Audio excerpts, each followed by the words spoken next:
Welcome to the kidsministry.blog podcast. Every episode, we share ideas, tips, and resources to help your children's ministry thrive.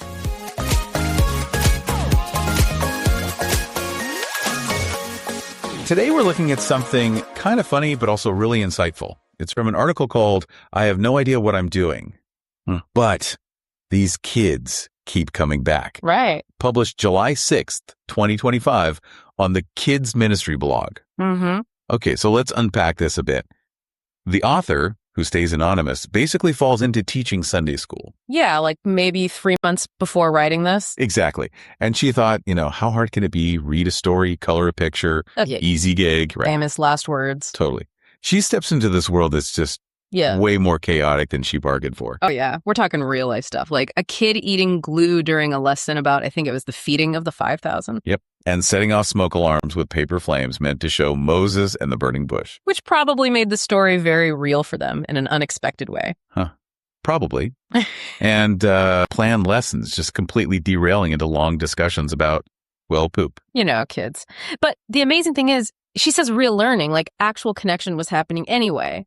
It's fascinating. It really is. Because the source, it gives such a raw, honest look at how learning and connection often happen in these messy, unpredictable ways. Especially with kids, right? Yeah. It just blows up that idea that you need this perfectly planned, perfectly executed lesson for kids to actually learn something meaningful. Yeah. It suggests maybe leaning into the chaos is better. Sometimes, yeah. Or at least it can lead to these really impactful moments that you just couldn't script. Okay. But that sounds freeing, maybe, but also kind of scary if you like having a plan. Why did things like the poop stories actually work? Well, I think it boils down to authenticity, and engagement. Right. Like the paper flames incident, little Emma suddenly got how scary it might have been for Moses because the smoke alarm went off. Yeah. That wasn't planned teaching. Not at all. But it was real, so it stuck. And the poop stories leading to talks about kindness. That's connecting something that kids are actually thinking about, something immediate to the lessons point. Okay. Making it relevant on their level. Exactly. It takes the pressure off everyone to be perfect. And then real curiosity can actually show up. Plus, there's this other layer. What's that? The author realizing pretty quick that, hang on, these kids are teaching her stuff too.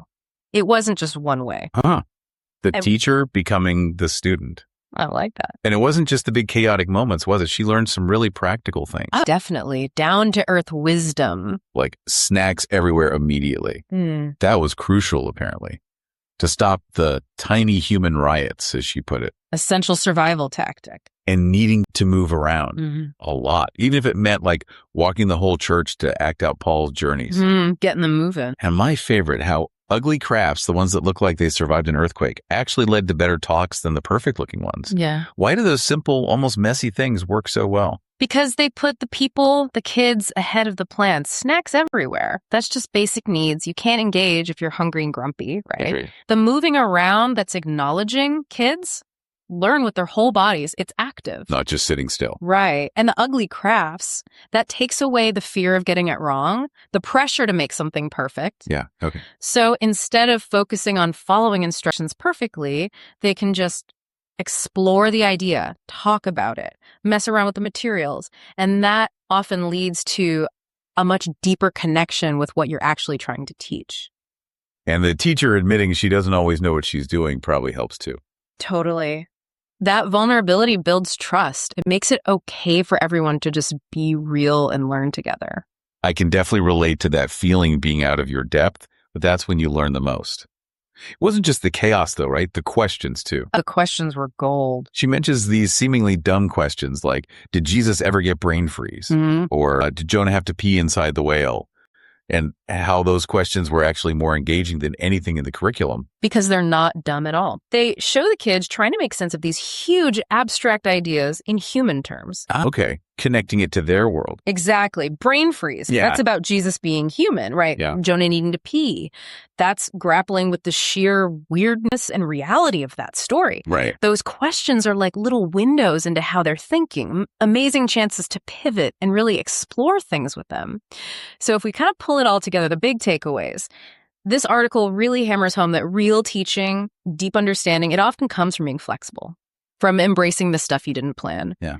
finding success in weird places, like a craft disaster making a point clear, or, poop stories leading to talks about being kind. Or those seemingly silly questions being those profound ones. Exactly. They show that genuine human curiosity better than any worksheet could. And it backs up that counterintuitive wisdom too, doesn't it? The snacks, the moving, the ugly crafts sparking real conversation. And ultimately, that really humbling moment for the author realizing the kids are teaching her just as much, maybe more. Yeah, about simple faith, joy, gratitude. Yeah. All that important stuff. Especially during what she called survival weeks that somehow turned into the best lesson ever. Right. So this deep dive, it really underscores that authentic learning, real growth, it happens when we kind of loosen our grip on rigid plans. Yeah. And just let ourselves learn from the experience as it unfolds, be taught by it almost. So something to think about then. Yeah. What does all this mean for your own ideas about learning?